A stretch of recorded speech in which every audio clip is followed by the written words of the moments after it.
కంది ముంచేస్తోంది, పత్తి నష్టాల పాల్చేసింది, మక్క మసకబార్చింది. ఈ దశలో కొత్త పంటలపై దృష్టి సారించిన రైతులు రేటుకు రేటు మంచి గిరాకీ ఉన్న పోషకాల పంట క్వినోవాను ప్రయోగాత్మకంగా సాగు చేశారు. ప్రయత్నం ఫలించడంతో తోటి రైతులను ఆ దిశగా సాగుకు ప్రేరణిస్తున్నారు లక్ష్మణ్ చంద రైతన్నలు. క్వినోవా ప్రపంచవ్యాప్తంగా మంచి గిరాకీ ఉన్న పంట. ప్రస్తుతం జనం ఎదుర్కొంటున్న అనేక అనారోగ్యాలకు చక్కని పరిష్కారం. దీని ధర చూస్తే కిలో 500 వరకు పలుకుతుంది. చీడపీడల బెడద ఉండదు. దీంతో మన దేశంలోనూ క్వినోవా పంటకు మంచి ఆదరణ లభిస్తోంది. ఈ క్వినోవాను ఏపీలోని చిత్తూరు, అనంతపురం, పశ్చిమ గోదావరి, ఉత్తరాంధ్ర జిల్లాల్లో సాగు చేస్తుండగా ఇదే బాటలో ముందుకెళ్తున్నారు తెలంగాణలోని మెదక్, నల్గొండ, ఆదిలాబాద్ జిల్లాలోని లక్ష్మణ్ చాంద రైతులు. మేము ఈరోజు ఇక్కడ క్వినోవా ఒక దాదాపు 10-15 మంది రైతులను సాగు చేస్తున్నాము. ఈ పంటకు మెయిన్ కారణం ఏంటి అంటే, సాగు చేయడానికి కారణం ఏంటంటే దీనికి ఎలాంటి కీటకాలు కానీ, మరి అడవి పందులు కానీ, చిలుకలు కానీ, మరి కోతుల బెడద లేకుండా సాగు చేయడం జరిగింది. ఎలాంటి హానికర కీటకాలు దీనికి వ్యాపించవు. పోషకాలు కూడా చాలా ఎక్కువ ఉంటాయని తెలుసుకున్నాము. మరి మేము కూడా ఫస్ట్ ఒక 4 ఎకరాలకు ఇజమని పంపమంటని చెప్పి అడగడంతో మా పిల్లగాడి దోస్తు మరి మాకు ఒక 4 ఎకరాలకు పంపిండు. ఆ 4 ఎకరాలతోటి మేము పెడతాము అంటే మేము పెట్టేటటువంటి సీడ్ మీద గాని పంట మీద నమ్మకంతో మొత్తానికి ఒక 15-20 మంది 15 ఎకరాలు పెట్టడం జరిగింది.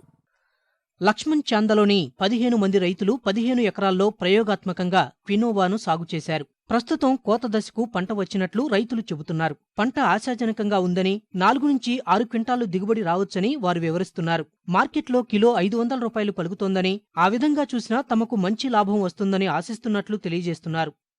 అనంతపూరు తర్వాత చిత్తూరు అట్లాంటి కొన్ని ప్రాంతాల్లో ప్రయోగాత్మకంగా గత సంవత్సరం ప్రారంభించారు. సో ఆ ఇన్ఫర్మేషన్ని ఇంటర్నెట్ ద్వారా తీసుకొని ఇక్కడ నుండి మేము సీడ్ తెప్పించి సాగు చేశాము. దీన్ని అక్టోబర్ చివరి వారం నుంచి నవంబర్ మొదటి వారంలో విత్తుకోవాలి. దీన్ని వచ్చేసి అనంతపూర్ నుండి తీసుకొస్తే ఒక ఎకరానికి కేజీకి 500 రూపీస్ సీడ్ కొరకు తీసుకున్నారు. సో దీన్ని దుక్కి చేసి బోయకి వేసాము. బోయకి వేసినప్పుడు దానికి ఒక బ్యాగు డిఏపి, ఒక ఎకరానికి ఒక బ్యాగు డిఏపి యూజ్ చేసాము.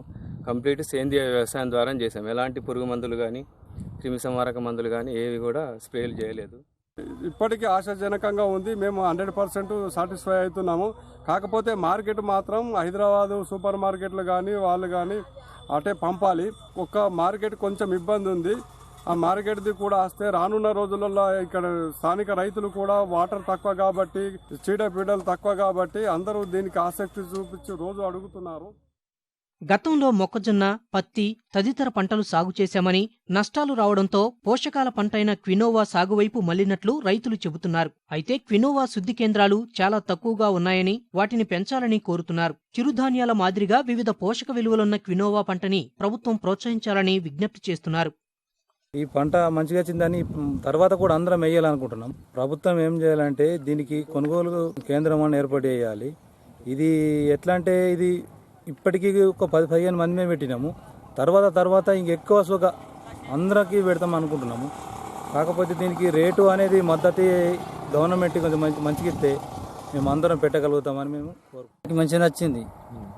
ఖర్చు ఏం లేదు, ఒక అంతా 1000-2000 దాకా కొత్త అనుకుంటున్నాము. ఒక 2 క్వింటల్ దాకా అవుతుంది అనుకుంటున్నా. పంట అయితే దాంట్లో ఖర్చు అయితే ఎక్కువ లేదు, ఖర్చు తక్కువ, పని కూడా లేదు.